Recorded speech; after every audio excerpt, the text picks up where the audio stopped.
Well, this patient has an obvious cataract. This is the right eye. I'm sitting temporally. Notice that the blade on the side port blade is superiorly. And that's so if there's a Bell's phenomenon, it won't enlarge. And you'll get Bell's phenomenons once in a while during surgery, as we all know. Fixating the globe with my left index finger. And this 2.4 keratome, I'm advancing it. It's about a 15-degree angle to the sclera. I'm advancing it to that line right there. That's 2 millimeters. And I dip down just a little and enter the chamber. Now, you can see that anterior subcapsular opacity there. Might the rhexis go out over it? Yeah, probably. Will I be able to see the capsulorhexis when it goes out over it? Maybe. Maybe not. Well, if I wanted to be sure, and I do, I'm going to inject some trypan here. So there's the air comes out of the syringe first, and then comes the trypan. How long do you have to leave trypan in an eye? Seconds. 5, 10 seconds is plenty. Then we'll use the lidocaine. This will sting a little bit. That's what you want to tell the patients. Okay, because it does, but not for long. Try to look straight at the light. Good. This happens to be her only eye with central vision. The other one has a macular hole and peripheral vision only. Now, there's another thing you can do with anterior subcapsular opacities to get them out of your way. You can move them. Yeah, this isn't generally known, but watch. You can just inject OVD against them and move them into the periphery. They won't stay there long, but they'll stay there long enough to do your rhexis. Provisc now is on a 25 gauge disposable needle. So I've started the capsulorhexis tear here. I would expect that you notice the stria in the anterior capsule when I began the rhexis. So let's watch that here. There's still some stria there. I'm going to go inside the opacities.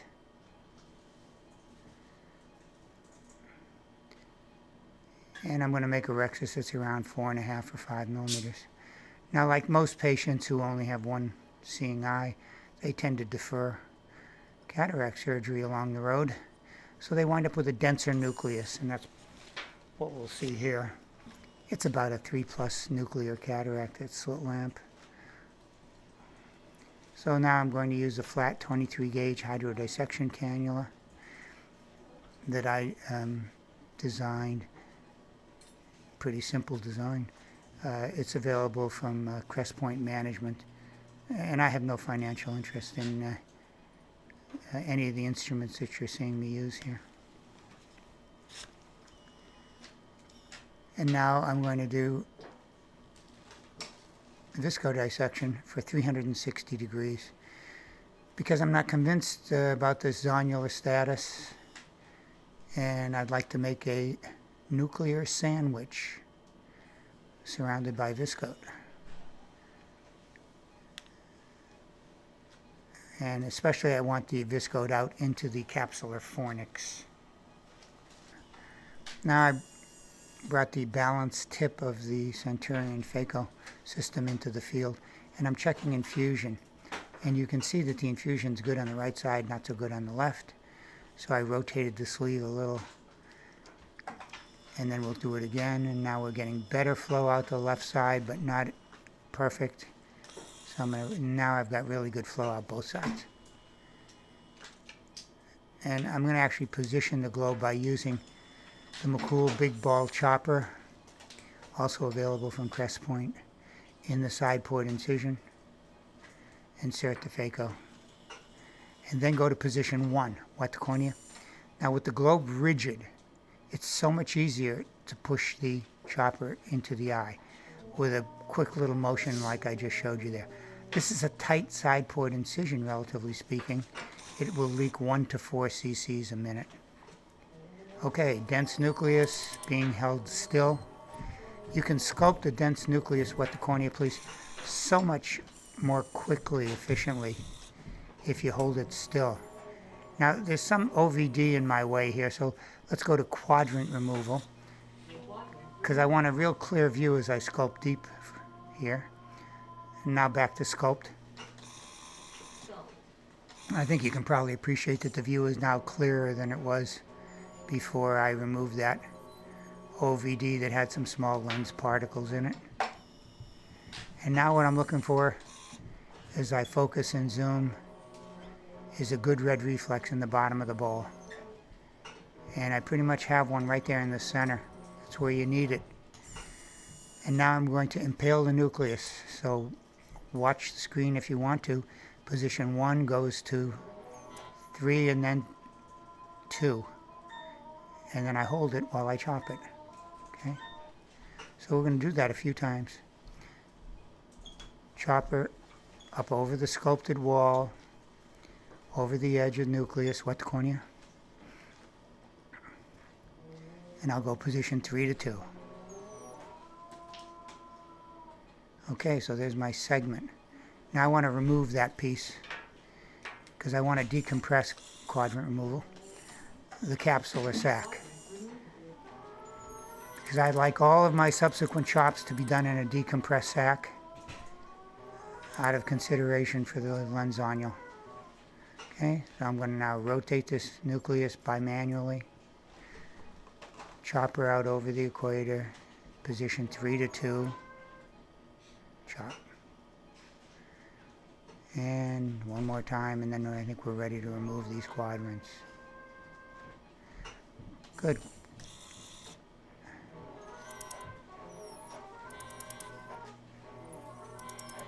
Now you can do that maneuver impale at lower vacuum and flow, like I used for sculpting, if you want to rewind your video. On denser nucleuses, I'll sometimes stay at the higher flow and vacuum levels, particularly the vacuum levels, so I get a really good fix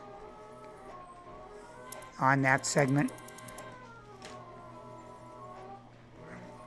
Now what I'm trying to do here as much as I can is get the vacuum level up as you see it now before I step on the pedal.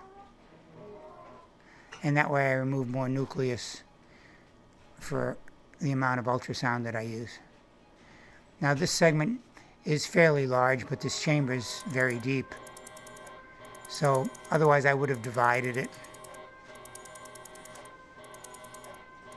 So you can see that I don't just sit on ultrasound.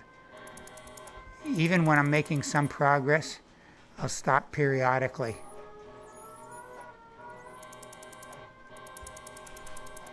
And you know what that does? It lets your tip cool off. Now this is a cool functioning tip. It's a torsional, and so there's very little, relatively speaking, thermal generation compared to non-torsional tips. But that doesn't mean you should, try and push the envelope with anything.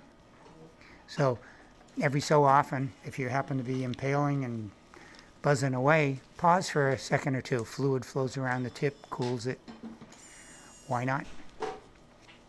So we're now ready to remove the remaining cortex. And you can see it's mostly subincisional. There's two reasons for that. Viscodissection is more thorough inferiorly, and the phaco tip is pointing inferiorly as you're removing nucleus. So cortex, if it's at all loose, will tend to be attracted.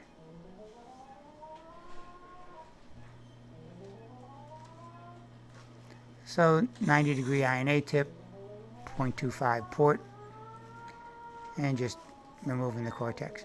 Now next I'm going to take these little nuclear or epinuclear chips out, and they wouldn't be aspiratable without deforming them. So the spatula is going to do the deformation for us, and then we'll get them out. You could also leave them in there and remove them with visco expression, if you will, either before or after IOL insertion, but I'm doing it now. Okay, next step. You can see all of the opacification of the anterior capsule, and that's subcapsular. So I'm just going to vacuum that off gently for about 180 degrees.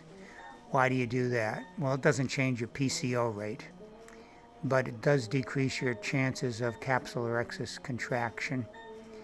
And capsulorhexis contraction is not a good thing. It's not just a cosmetic blemish. It stretches the lens zonule. And if you have a weak zonule, why would you want to put any traction on it? So we won't get capsulorhexis contraction where we did that. Subcapsular epithelium removal. Now I'm injecting Provis. The posterior capsule is really clear, so I don't have to do anything there. And the capsular sac is quite inflated. Now I'm positioning the globe right where I want to position it to see well as I inject the IOL. This is a Monarch D as in David cartridge. As soon as I can see the tip of the cartridge in the anterior chamber, I don't have to go any further. And while it's slowly unfolding, that's your chance if you'd like to position the IOL at approximately where you'd like to leave it. And here, I want to leave it horizontal. One haptic remains adherent to the optic. Happens all the time. You could wait it out, it'll release. You could grab the terminal bulb with any forceps and that'll release it. Or if it's still stuck, you can stabilize it with the INA and just sweep it off with any instrument. I did it with the spatula end. I could have done it with the chopper end. By the way, there's spatula on one end of the chopper, as you just saw there. So it's a dual purpose instrument. And I'll just palm it during the procedure and then flip from one to the other depending on what I want to do. I'll use the spatula to rotate an IOL. And you've seen me use the chopper, obviously, for nuclear chopping purposes. So now we've got the IOL horizontally located, and it only remains to do some stromal hydration. And I've got the syringe in my left hand in preparation to do that, so that if there were a tendency for the chamber to shallow, I'm there within 2 or 3 seconds to prevent the optic from getting up near the endothelium. And by the way, if I really thought that was going to be a problem, highly myopic eye, poor scleral rigidity, I wouldn't remove the OVD from the anterior chamber. I'd irrigate it out the way I'm irrigating out the remnants of the OVD from the angle right now. I can tell you that the intraocular pressure is nice, well maintained. And you know, you can tell that if you use a loose glove. See how this glove is loose on my index finger? If that were really tight, my proprioceptive fibers would be numb. They wouldn't really be able to tell the difference between the inside of the glove and the eyeball. So that's why I wear a glove that's a half size larger than I need. Try it, you might like it. So there's the vancomycin 1 milligram injection given into the anterior chamber, and we are finished.